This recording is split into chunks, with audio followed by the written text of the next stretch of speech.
Hello, Care Partners, Teresa Youngstrom. Memory Care with Teresa Youngstrom. So great to see you again. We have been busy scouring the world for great speakers for you, great guest speakers, and we've done it again. This is a woman that I've been following for several years and have been so impressed with her methods and her ideas and her talents. And so it is my pleasure to bring to you today my friend, colleague, Judy Cornish. Let me tell you about Judy. She's an author, founder of Dementia and Alzheimer's Wellbeing Network, that stands for DAWN, the creator of the DAWN Method, and retired elder law attorney. Her two books, The Dementia Handbook and Dementia with Dignity, take person-centered dementia care from theory to practice by teaching families how to provide strength-based dementia care. Through Dawn, Judy provides consulting, dementia coaching classes, and an online video series for families and home caregivers. Her goal is to help families learn how to truly support their loved ones and enjoy more companionship as they live with dementia. Please help me welcome Judy Cornish. Well, thank you, Teresa. Yes. Lovely to join you. Well, I appreciate you being here, and I honestly have been following you for several years and appreciated the Dawn method as soon as I did some research and learned more about it. Tell us a little about you and your background. I'm pretty varied. I know I'm an attorney, mostly known that, but I've worked a tremendous number of different jobs and education too. But you know, the way that I became involved with dementia and dementia care wasn't through family. And that is quite different, I think, from most of us. Most of us, it's a loved one. But for me, it was when I had first, I moved to Moscow, Idaho, a little town, and I thought I would retire, semi-retire, practice a little elder law, look after clients, ski, garden. And I got to know the neighbor. Sounds good. Those things all sound very good. Yeah, but you know, I got to know my neighbor, and it's a unique opportunity for me. I was able to spend 5 years. I was fortunate enough to be able to walk away from my career and spend 5 years with people who were primarily living at home at home with dementia. And my goal when I started, it was because what I saw from my neighbor, the first neighbor I began to work with, was nothing that looked like what I'd heard dementia did or caused people to experience. I didn't see that at all. And so over 5 years, I was able to work with numerous people. And over the last, 14 years now? Yeah, consulting and working with families directly and teaching classes. It looks very different if you begin when a person is first experiencing dementia and we don't leave them to fail at home. That's not care. That's neglect, right? If we leave someone to fail, then they're traumatized. And to be traumatized at home, in your own life, and all of a sudden you discover that you can't manage or that you can't solve a simple problem in your own home, something you've been doing your entire adult life, is terrifying. And that trauma changes the way it changes our self-confidence. It changes the way we interact with even our family members. But, you know, what we typically do is we stand back and we see, you know, we say, oh, mom's getting a little forgetful. Dad, you know, he's starting to lose things. And what happens then is we just stand back and we think, well, he's okay for now. We'll wait until a crisis comes. And then a crisis comes, and that's traumatizing. And then there'll be more traumas. And so seeing somebody who's been left to fail at home, and then family steps in and moves them into a group living situation or moves them closer into a new home, maybe a small apartment or a mother-in-law suite, it's still a move. And when we are moved, when we're losing cognitive skills, that's the time of life we need them the most. It's Mm, incredibly hard to handle change if you're losing memory skills and your rational thinking skills. So right. Change of location is so incredibly hard. it is. Yeah. Yeah, that's incredible.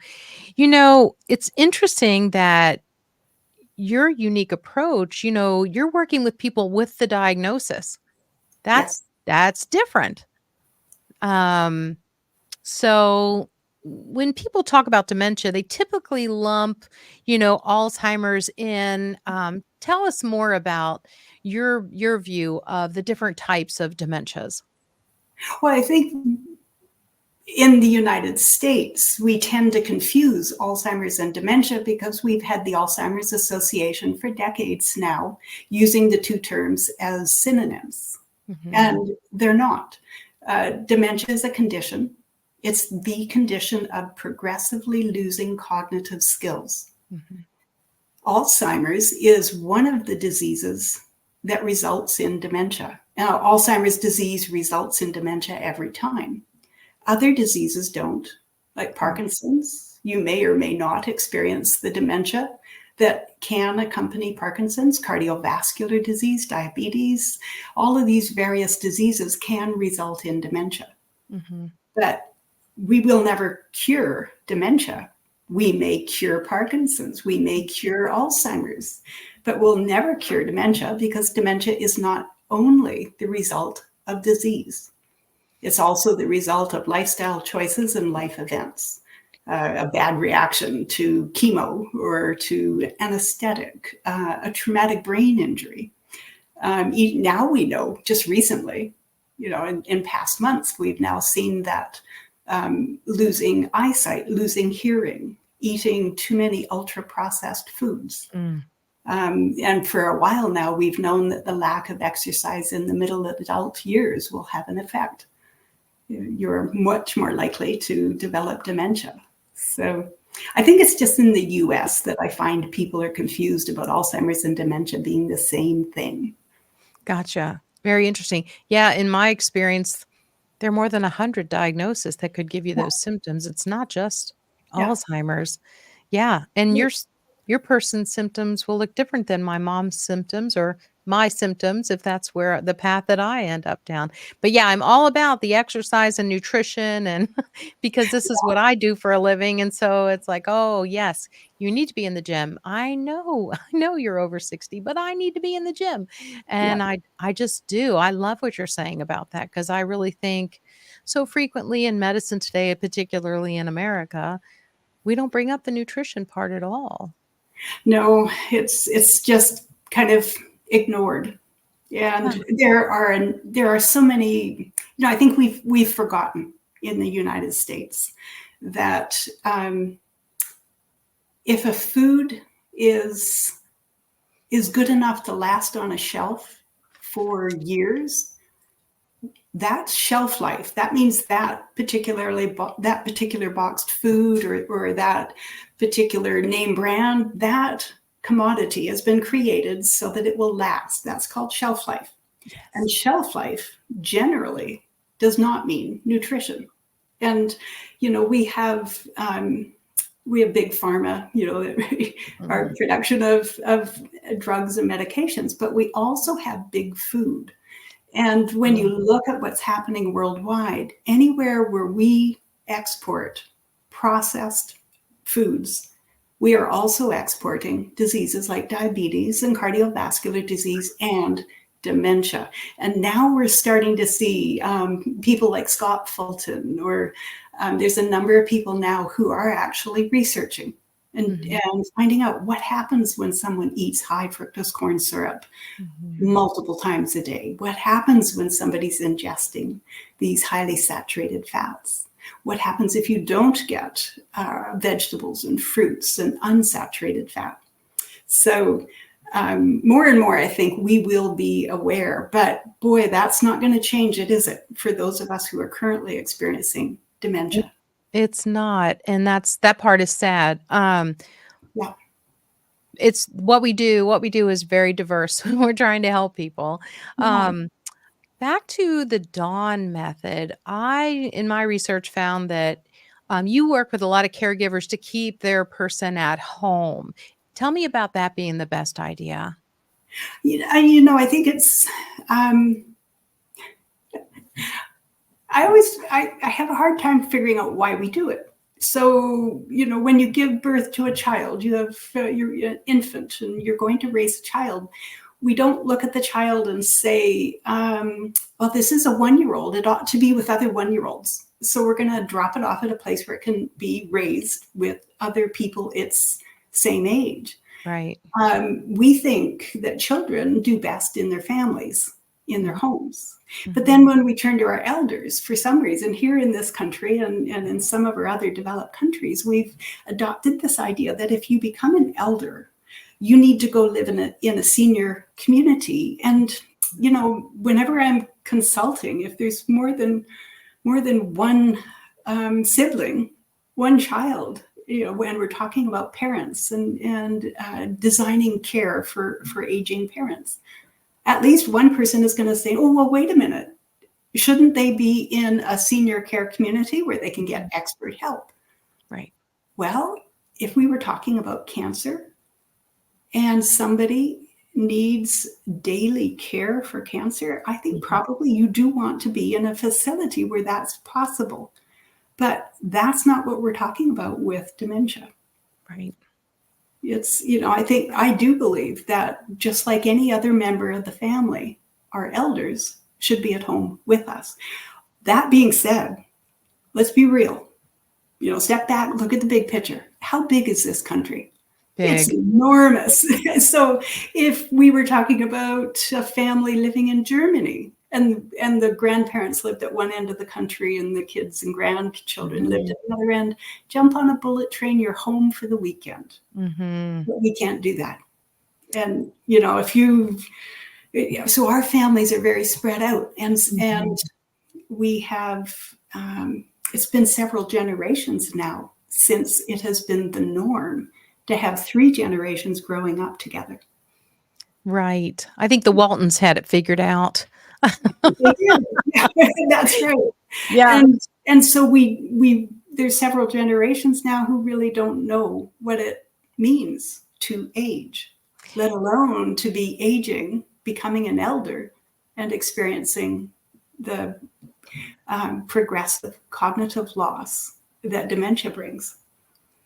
That is amazing. Yeah, because I can think of my parents, their parents lived in town 20 minutes. But my children, 2 out of 3 live far away in the States. Right. And it's an airplane, it's an airplane to get to them. Yeah, and so we don't always expensive. Oh, yeah. Right. It's hard for American families to even get together for the holidays. Right. Right, because it is expensive. Yeah. But there's so much we lose in aging and just living life far away from our parents, our grandparents, our children, their children, our grandchildren.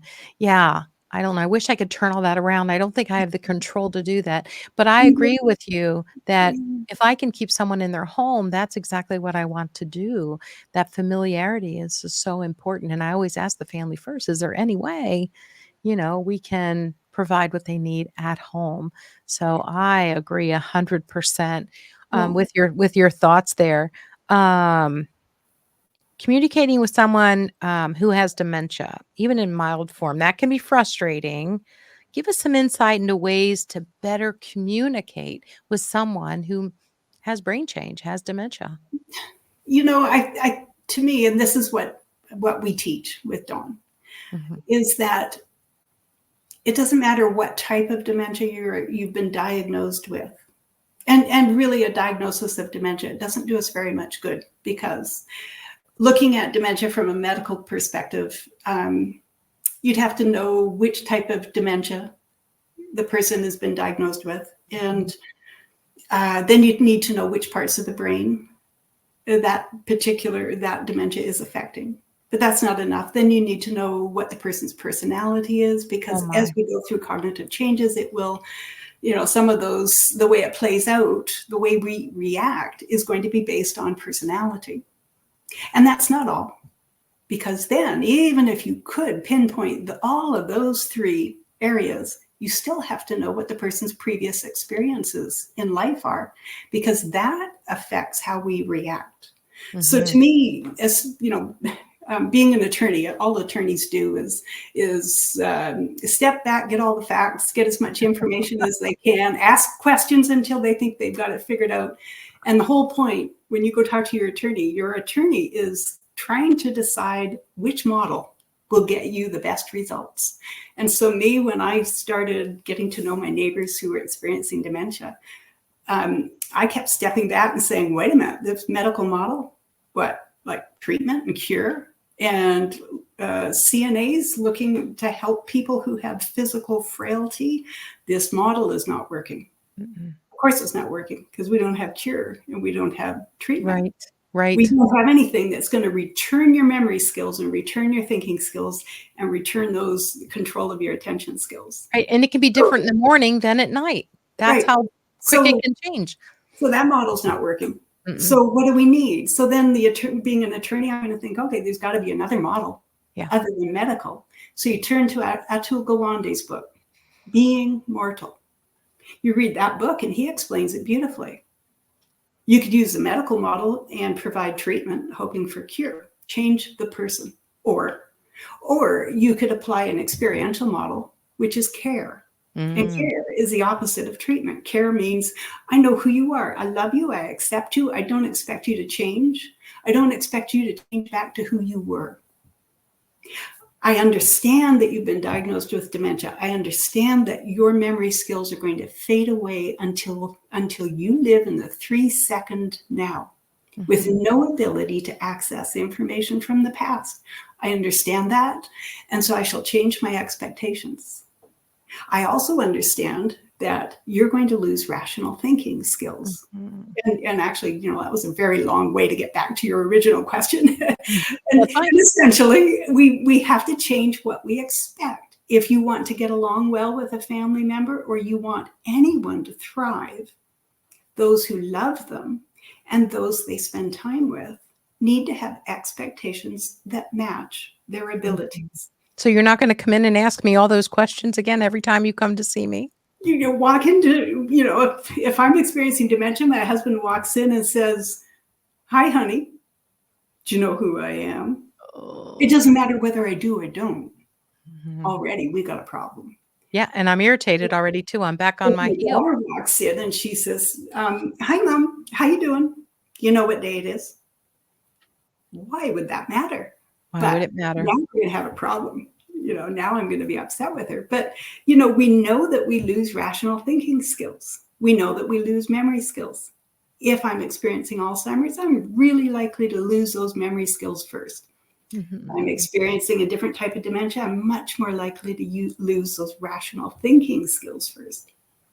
But, now what does that mean? And we don't know what our rational thinking skills are here in America, and we don't understand what our primary thinking skills are either.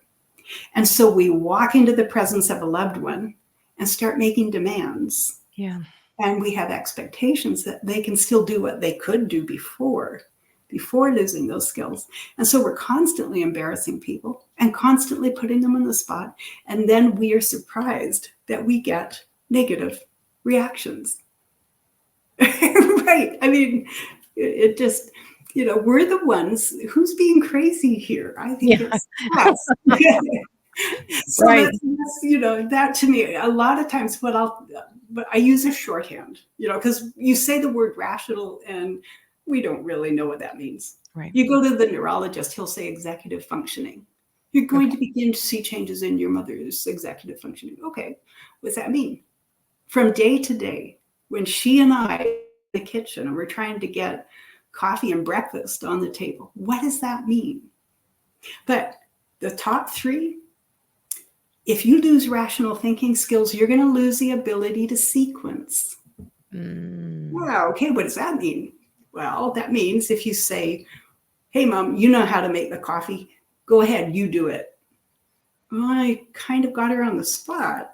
The day is going to come when she cannot say to herself, Coffee, let's see. My kitchen, I got it covered. I need filters, and I need grounds, and I need cups. And then go through the sequence of finding all of that. Or simply just say to somebody, hey, Mom, we're going to go get groceries. Grab your purse and your keys, and I'll meet you at the back door. That requires sequencing. I have to be able to anticipate and follow do more than one thing at a time. Right. That's first. Second, cause and effect. I'll never forget something you told me before about putting on my socks and shoes. Right. I watched this couple do that, and it was just heartbreaking. Socks and shoes. Oh. Put on your socks and shoes. And her memory was excellent because she did go down the hall to her bedroom, and I could hear her. She's saying, put on my shoes and socks, put on my shoes and socks, shoes and socks, shoes and socks. She goes down the hall to her bedroom. The husband is still telling me about this, we got to go. We've got this dentist appointment we got to get to. And then he says, where is she? And he goes down the hall, and I'm tagging along. And there she is. She's in her bedroom, and she's saying, put on my socks and shoes. And she's got, or shoes and socks is what she said. And she has a shoe on, and she's trying to put a sock on. Mm-hmm. Okay, so she still had memory. She could keep what he had said in her mind for a period of time, long enough to go after those items. He said shoes and socks. He said shoes and socks. Now she's able to do a sequence of two because she is going shoe first, then sock. That's what he said. Mm-hmm. What is she missing? That's another cognitive skill. And so she can't see cause and effect. She can't see that if I put on this large, hard item first, this smaller, softer item probably isn't going to fit. And if it doesn't fit, I should try it the other way around. Mm-hmm. She can't do that. Mm-mm. But cause and effect, we use it all the time. Mom, don't do that. It'll spill. Mm-hmm. That requires cause and effect. Honey, you need to take a shower. You didn't take one yesterday. You've got to take one today. If you don't, you'll have skin problems, or if you have to, or people will be able to, anything you answer the question why or how right away, you're asking a person to get cause and effect and sequencing. Yep. Prioritization. We all start at birth. And to be able to order, make an order, sequence, organize information so that you know which one is more important than another. And, if my husband says to me, Judy, come on, we got to go. We got 20 minutes to be in town. You got to put your coffee down, and you got to get your purse. We got to go. Mm-hmm. If I'm drinking coffee and I don't have the ability to say to myself what's important and what's not, or what is more important, a deadline or trying to get something done on time, I'm going to just look at him and say, why? I'm not putting my coffee down. I like my coffee. I'm happy here. That's right. We have a problem. So it's not understanding what it means to lose memory, or not understanding what it means to lose your rational thinking. And that means we, the care partners, are expecting people to do things they no longer can. Mm-hmm. And when that's somebody who you expect to love you, resentment builds. And that's why we have so many families saying, I tried to look after Mom. I tried to look after my husband. We did our best, and we couldn't. We just ended up with, he was always always leaving and going somewhere else. She started punching. Mm-hmm.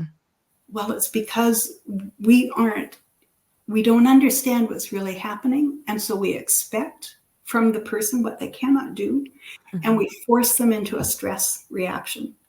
And I've been saying for more than a decade, dementia-related behaviors is nonsense. I agree. I raised 3 boys. Right. And I saw confabulation, exit-seeking, restlessness, you name it. Every one of those dementia-related behaviors, I saw every one of them. And at no point did I look at my 3-year-old and 5-year-old and say, oh my goodness, they have dementia. I need to call the pediatrician and get a diagnosis, because this is restlessness and combative behavior and confabulation and exit seeking. That's not what we do with anybody else, with any other human. We look at the person and we say, you're stressed. Too much stimulation, too little. You need a nap. You need something to eat. Let's go for Right. a walk. Right. Or I don't have my words anymore, so I'm just saying using those 2 cuss words that always come out when I'm upset. Right, exactly. Yeah, and I try and tell people those are her emergency words, you Yes, know? yes, They mean pain, fear, or anxiety. Do right. a head to toe and figure it out. Figure it out. She's telling you she's having pain, fear, or anxiety. Oh my And gosh. do the head to toe and figure it out. That is so wise. Why don't we think about it? Because, and I'm always telling people, are you getting a stress reaction? Look for a physical problem first. Sure. Don't be saying, oh, it's a personality change, or oh, it's a new diagnosis, it's a disease, it's a symptom. No. Just look for physical discomfort first. Right, exactly, and I Oh, would say, don't be a judge, don't throw the hammer down and yeah. give them an antipsychotic. I Okay. want you to be a great detective and get your magnifying glass and do a Yes. head to toe and see if you can figure out what's new, 'cause she could Yeah. have an appendicitis, she could have an ingrown toenail, but we gotta Right. start looking. Or that shoulder injury from 25 years ago Oh, in that little bit of a car accident. Gosh, when you helped her put on her sweater, you tweaked it. you And tweak now it's going to hurt for a couple of right, months. I right. mean, this is why do we not pay attention? I I know. think, just stop, look, listen. Stop, Yeah. look, listen, I love that. Um, yeah, I know we've talked a little bit about explaining, uh, and how we keep explaining to these folks. What's your best advice? See, what I have found that a lot of times the partner, the family member, they wing it. They don't realize all the great education, the Dawn method, the great techniques, the people out there that can teach them great ways to come alongside and join this person on their journey. They're great techniques. We can't wing it. This No, isn't like raising a child where they sleep a lot. They eat a little, they poop a little, and they sleep a lot, and we grow with them and that's right. learning You how. grow with them. Yeah. Yeah, but when it comes to caring for another adult on this level, it's huge. And if you could give advice, how do we communicate better with someone living with brain change? I think, first of all, someone living with brain change includes all of us Yes. throughout our entire childhoods. Let's Hmm. let's let's make sure we keep everything in perspective here. There's 3 stages to life. In childhood, you are gaining skills. You are becoming more adept at things, but your brain is changing. Oh, yeah. And so when you're a child, we expect you to learn, we expect you to grow, and I really hope we still expect children to play, to learn and grow through play, because that's the best way to do it. But during childhood, you will see changes in skills. That's what childhood is all about, gathering skills. And then we go into adulthood. Adulthood, there's more of a stasis. This is when we use skills. This is Hmm. when we're not so much gathering skills as using them. But we are expected to gather assets, to gather families, to take care of other people. We take care of our children. We used to take care of our elders in the home. We used to, as families, we used to live as children, adults, and elders. And somehow, through it's somehow we've lost this concept. We've lost the understanding that there's 3 stages in life. And the third stage is to lose physical and cognitive skills. Hmm. So Everybody, everybody. everybody. So let's not say my loved one is different because they're diagnosed with dementia and they're experiencing brain changes. No, they're a human being. We human beings, we start as children and our brains are gathering skills.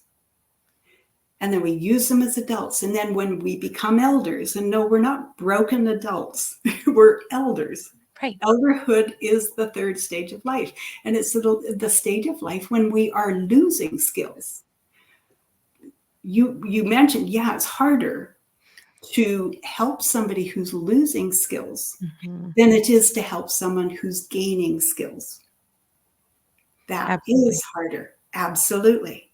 Furthermore, the hardest thing to do is to be the helper or to help someone who's losing cognitive skills, it's far harder than when someone loses physical skills. Growing cognitive frailty is much more difficult to assist with than growing physical frailty. Sure. But in addition, if you're a spouse or a partner, and it's your spouse or your partner who is losing cognitive skills, you're the one who's in the hardest position of all. That is the most difficult thing we do, because the more intimate the relationship, the more ingrained the relationship dance. And the tasks of daily living are divided up, both the cognitive tasks and the physical tasks. And when your spouse of many, many years begins to change cognitively, it's incredibly hard. Yes. To roll with it, to accept it, to not feel put out, and to not just have those knee-jerk reactions the way you always did before, or to see the person out of step, dancing a different dance. Yeah. And to not feel shortchanged. But on the other hand, if we don't get, so we do need education. Oh, yeah. It is complicated. It took me the first 3 years before I could even say to myself, oh my goodness, I now have seen enough people to know that people are going to lose memory skills, but they do not lose the ability to live and enjoy the present. Amen. You know, Daniel Kahneman, his book, Thinking Fast and Slow, part 5, he introduces and this is a psychological concept, the remembering self and the experiential self. We really have these two selves. With our memory skills, we can take ourselves into the past. Anywhere we can recall, we can go there. But if we don't have our memory skills, we can't go to the past anymore. We end up staying in the present. And yet that actually is where all the good stuff is. That's where beauty is. Beauty isn't in the past or the future. Beauty's in the present. Right. Music, anything I can see, anything that's beautiful to me, if I'm living in the present because I have lost my memory skills and cannot go to the past, you've got your memory skills. Use them on my behalf. The two of us, you're my spouse or my partner. Let's figure out what makes me happy, what's beautiful to my eyes, my ears, my nose, my taste buds. What is pleasant to me? The breeze on my skin, swimming, being in water, what is beautiful to me? And whatever it is, fill my present with what is beautiful, and you'll benefit too. Right. Go there. Use it over and over again. To go to the past with you. Let it go. If Yes. I've lost my ability, that's gone. I'm sorry, I'll talk about this all day. And I can too. So, but what does it mean to lose memory skills? Okay, that means I cannot recall past events, right? It means I can't recall a conversation you and I had. Right. It means I can't recall our wedding day. Right. It means pretty soon, it means I can't recall what you looked like yesterday, and I might still recall what you looked like 40 years ago. So when our son or daughter walks in, when our son walks in, could be I'm going to look at our son and think you're my husband. Yes. And it's not the end of the world. And it's not, no. And the memory skills give us the ability to recognize what is familiar. When I lose the ability to recognize what's familiar, think about what I will lose. Yeah. Right now, I can look around this office and absolutely everything in my office is familiar. The picture on the wall behind you is familiar to me because I saw it about a half an hour ago. Right.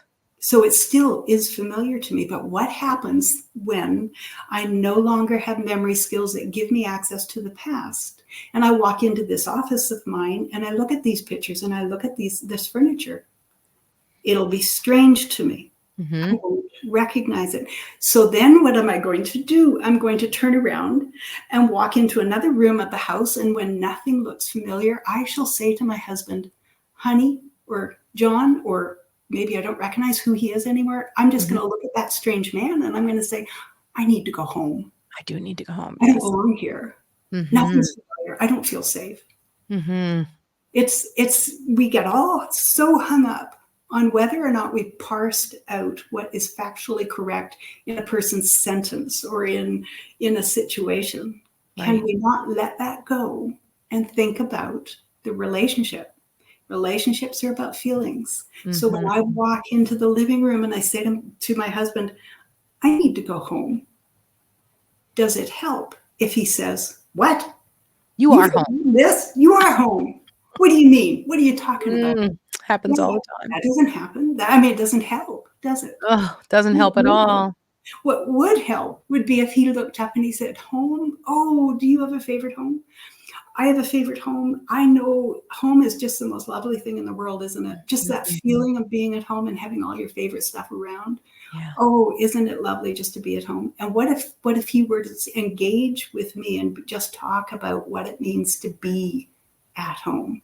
Mm-hmm. If he started sharing some of his memories of his favorite homes, maybe some of mine are going to come back up. Mm-hmm. Maybe I will be able to feel at home again. But even if that doesn't occur, I shall feel understood. Yes. I'll feel heard. I won't feel more at risk and more in need of getting out of this strange place.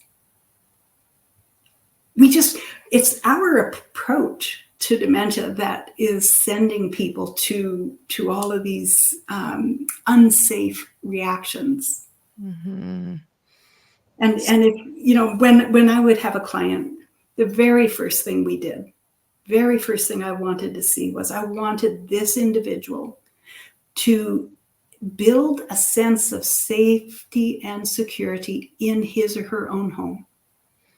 And because I wanted them to have the feeling that whenever they were inside these walls, all is well. Right. Because they remember how you make them feel. Always. Because Yeah. if I'm experiencing dementia, I'll never lose my intuitive thinking skills. We're Right. even beginning to question whether intuitive thinking shuts down. Probably if you're in a coma, you still have your intuitive thinking is still going on. And intuitive thinking is our primary skill set. Right. Is primary, not rational thinking. Rational thinking is the set of thinking tools that makes you a good employee. It's what helps you get things done and be productive. Mm-hmm. Sequencing, seeing cause and effect, prioritizing, that makes you a good employee. Understanding explanations. And think about what does it take to understand an explanation? If my husband says to me, Judy, you really should right now put that coffee down and come with me because it's a doctor's appointment and it's important that you get there. Let me tell you why. What do I need to understand what he just said? He said should or shouldn't or need to or must or How to prioritize what. or whatever it is. I have to be able to compare and contrast. Yeah. Or I have to be able to say, oh, if I don't do that, this will happen. This is a Mm-hmm. likely result of that. Mm-hmm. If I've lost those skills, what do I hear from my husband's mouth? I hear an accusation. Yeah. Judy, and I hear that tone of voice. You. And okay, what happens when one spouse begins to accuse the other? All of a sudden, we got a problem. My mother would have done this. That's right. This would have been up. Or Yeah. Dukes would have been up. Yeah. Yeah.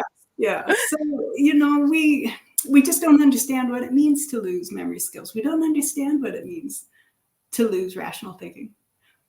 We don't understand what it means to lose control of our attention skills. Losing control of my attention skills, that means I will be easily distracted. Does that therefore mean that I must live in a low stimuli environment? No. Now, if you remove all the stimuli from my environment, true. I may have fewer distractions. That could be true. What else will I get? Well, our brains are just like our stomachs. Or depressed, You don't feed a person, their stomach will not let them relax. Right. If you deprive my brain of sensory and social stimulation, I will be restless. I will be sundowning. That's what sundowning means. It means too much or too little stimulation so far. And I won't be able to sleep at night. Right. And we call those symptoms of dementia. No, I think those are symptoms of the wrong amount or not enough sensory stimulation. And you'll get medicated for that, just so You you know. will, yeah. We've got Oh, pills. yeah, depression. That's a symptom of dementia, right? We just had this big Mm, study come out of Britain that showed that most people who are experiencing dementia are depressed.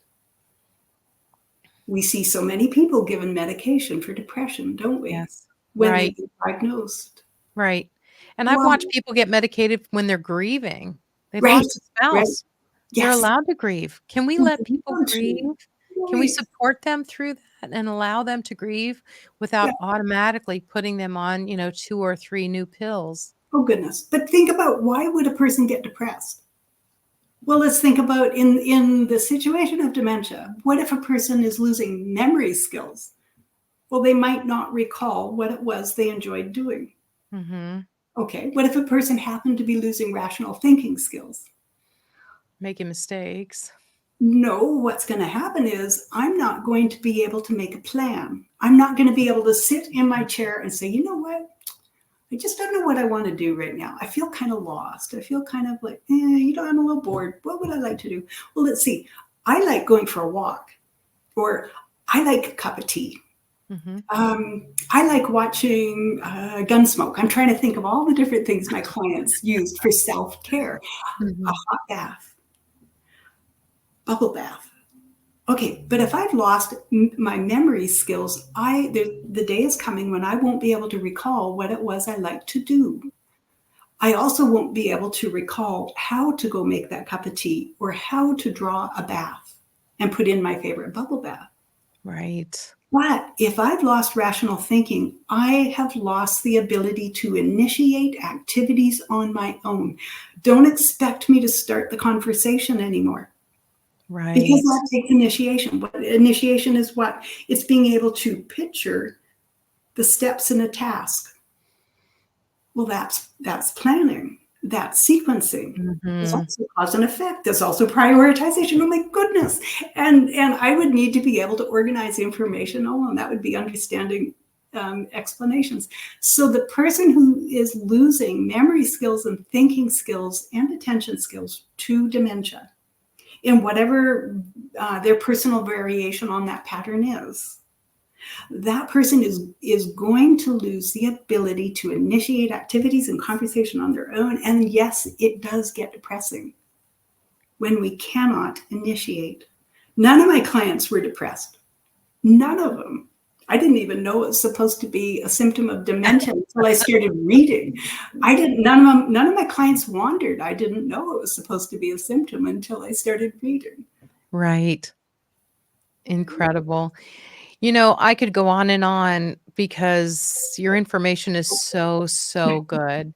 And I'm going to have to go back and just listen to the podcast several times because I want to understand even more deeply what you've already said. We're out of time, but and my questions go on and on. I've got pages of questions for you. I'm going to have you back sometime. First of all, let's just start I'd be there. happy to. And I would love that. But I want to circle back real quick and give you the opportunity to tell my audience, go over your organization again, the Dawn Method, go over that again and let them know how they can reach out and find you to get more information. Yeah, the website is thedawnmethod.com. And actually, even if you just put Judy and dementia into Google, apparently I still come up. Primarily, that's me.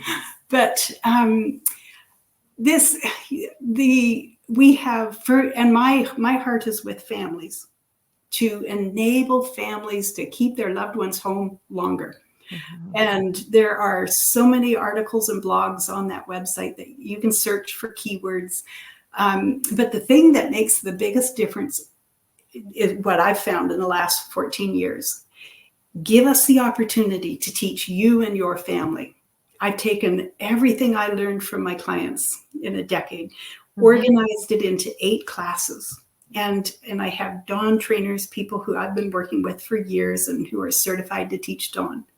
And you can meet with a Dawn trainer, this, or sometimes me, not very often anymore, Mhm. got too much going on, but, and have a coach and a consultant, but we take all of the information, the skills, the strengths that you can be supporting, and you meet once a week for 8 weeks with this certified trainer, and it's tailored to your loved one's very personal journey. That's the best way I can support families, and it's a game changer. It totally changes. Um, I did it for someone doing research at the University of Alabama, and I think it was a 35% decrease in emotional burden for family caregivers is what came out of that study. But That's significant, very it, significant. this stuff doesn't come naturally, and people need to stop beating themselves up. Stop Absolutely. feeling guilty. Just, it doesn't come naturally. It's not normal aging. And so, the website, the Dawn Method, and that's where my heart is. And we have quite a team now of people who are determined to help families work with the strengths that we keep when we're experiencing dementia. Well, So, it's been such a pleasure having you here. Like I said, been following you for several years, and I've just grabbed so many of those nuggets and I hang on to them. Um, yeah, shoes and socks, shoes and yeah. socks, you Honey, know? get your shoes and socks. Yeah. Yeah, Yeah. that story will just always stay with me, and how so many times we just really need to just train the care partners, and things can be so much better, the relationships and the whole behavior thing. Gotta really talk about that more Yeah. and, understand what's really going on in the person. But the fact that your trainers give personalized training to these family members is so ideal, and I can see why that is so successful. Yeah. Yeah. It really, it works. There's so much, and I think your mom, she was experiencing anosognosia as well. Mhm. Oh, for sure. Right there, right there. It's the very first thing you need to consider. Yeah. Is this person able to see that they are losing skills? Right. If not, there's a way to approach it and a Yeah, way because to the care work plan's with completely this different. person. Completely different. Right. Yeah, yeah. If they Well, this are aware they're grieving, now that's a different way to work. So, Right, and they want you there to help. They yes, want help. yeah, "Honey, don't really, leave me. Honey, don't leave me." don't leave me. Yeah, that's right. Yeah, So, but if they don't see it, it's, "Get out of my blankety blank house." right, right, exactly. And Right. you're trying to get my money, and you're Oh, yeah. taking the Yeah, car and away. it's all your fault anyway. That's right. Oh my goodness.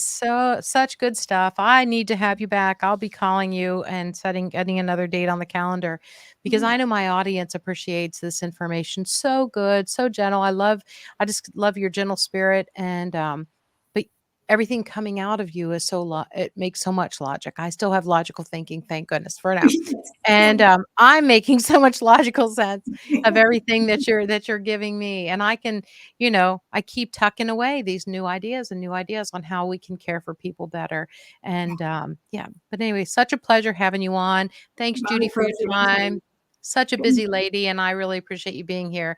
Well, guys, you heard it from Judy Cornish. What a treat. What a treat that we had the founder of the Dawn Method come on here and share some of her wisdom with us. I hope you go to her website. I hope you get her books. I've been advertising her books on my website for years because I think her stuff is so good and they're on my shelf. So I really highly recommend that you follow up, look into more information on Judy Cornish and the Dawn Method. Okay. Hey, everybody, remember to like and share and subscribe. So much great information here. And we do have a society here that really needs good training. And it's not, we can't blame the person who's never been taught.